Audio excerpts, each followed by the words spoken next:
Hello, welcome back to the next episode of the Beatles Sites in London series. This is the fourth part, could be the fifth, but whatever it is, we're going to be visiting Apple, the boutique, Ringo's Montagu Square flat, his apartment. What a story that is to tell. I just hope there's enough time on this to tell it. And we're going to go to the Marylebone Registry Office, hopefully, and so hopefully we'll fit all this in. But let's get on with it. See ya. Bye.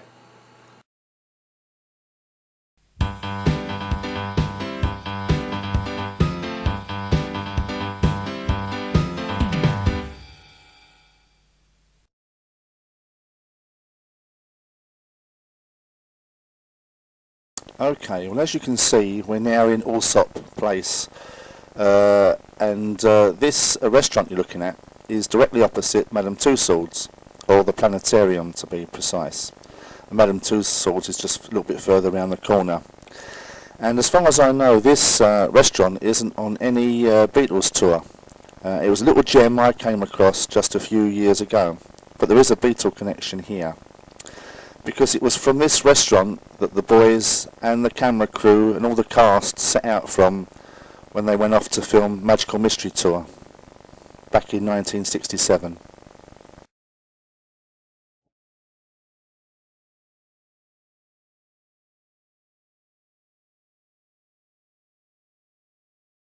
Okay, well, moving on with the London Beatles Sites tour around London. We've already seen the most important building, or in my opinion the most important building on the tour, and that of course is the Foot Locker building, or it's called Foot Locker now. But of course this was the EMI shop where the Beatles cut their first disc. But this next building we're going to is probably the most interesting, I think by far the most interesting building on the whole Beatle tour. Now this building of course is Ringo Starr's Montagu Square flat, and the reason why it's so interesting, or there are several reasons why it's so interesting. First off, it was the home to not one but four rock stars. Paul McCartney used the basement as an avant-garde recording studio. The interior of the flat was decorated by Ken Partridge, which was Brian Epstein's interior decorator. It also caused Ringo to sue probably the greatest electric guitarist in history, and a very controversial album cover picture. Certainly in the Beatles' career, the most controversial album cover picture ever taken, and strictly speaking it's not a Beatles album cover picture. So I will explain.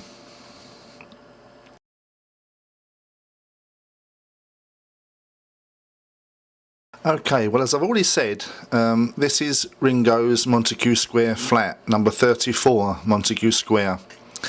And as I said previously, this was the home to not one but four rock stars. And those rock stars were Ringo Starr, John Lennon, Jimi Hendrix and Chas Chandler. Now some of you may be wondering who Chas Chandler is. Well, back in the 60s there was an English pop band called The Animals, and Chas Chandler was the bass player for The Animals. And as I say, back then The Animals were every bit as popular and as famous as the Beatles were. Now, not only was Chas Chandler the bass player for The Animals, but he was also Jimi Hendrix's manager. And talking of Jimi Hendrix, Jimmy painted the entire flat black, and Ringo had to take him to court and sue him to get him to paint the flat a more normal colour. Now, talking about the controversial album cover, well, this album cover is very famous indeed, And not only is it the most controversial album cover, I would imagine, in British music history, but I would say it's the most controversial album cover in the world. And it was very shocking back in its day. And of course I'm talking about the album cover of the Two Virgins, John and Yoko's album. And the reason why it was very controversial is because they were both naked on the cover.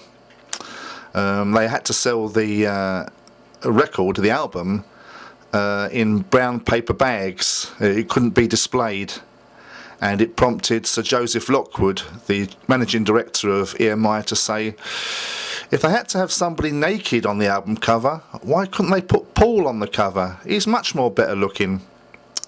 So yeah, as I said, this was also a basement recording studio for Paul McCartney.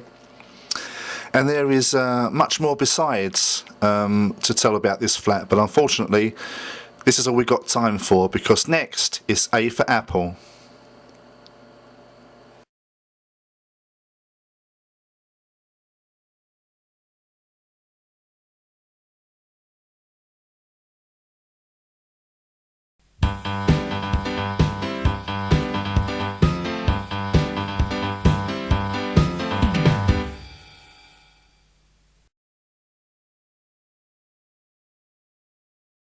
Okay, this building you're looking at now used to be the Beatles Apple Boutique, their clothing boutique, and this does cause a lot of confusion amongst people. When you say the Beatles Apple Boutique building, they say, that's where they had the rooftop concert, and you say, no, that was Apple in Savile Row. Or another one that confuses them is when you mention Abbey Road Studios. They say, Abbey Road Studios, that's where they did the rooftop concert in 1969, and you say no, that was Apple in Savile Row. So yeah, it does cause a little bit of confusion. But yeah, so the Beatles opened this shop in 1968, and they tried to get into the rag trade business, but they were hopeless. They were far better at being pop stars than businessmen, and the shop eventually closed. They had a massive giveaway clearance, although I have heard that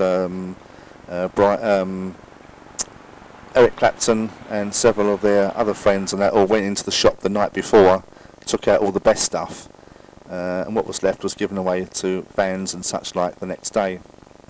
But there is one thing about this building that's interesting, and that's the mural that used to be on the side, and I've got a picture of it here. And this was back in the day when councils were a bit more strict than what they are now. As far as I was concerned, this mural was absolutely beautiful, but the council told them to paint it over. It was painted by a couple called The Fool. I think it was a man and a woman, but they called themselves The Fool. And in a second you'll see some other paintings and pictures that they did. We've got John Lennon's guitar, and some pictures, or a picture of Eric Clapton's guitar. Also, incidentally, on the side of this building, I guess Beatle fans walk past this building every day, or fans of the Beatles walk past this building every day, not knowing that up on the wall, above the main shop window, there's a blue plaque dedicated to John Lennon. As far as I know, there are only two blue plaques in London commemorating rock stars. That's Jimi Hendrix and this one, John Lennon. But anyway, this is the Apple Boutique, their clothing boutique in London, Baker Street.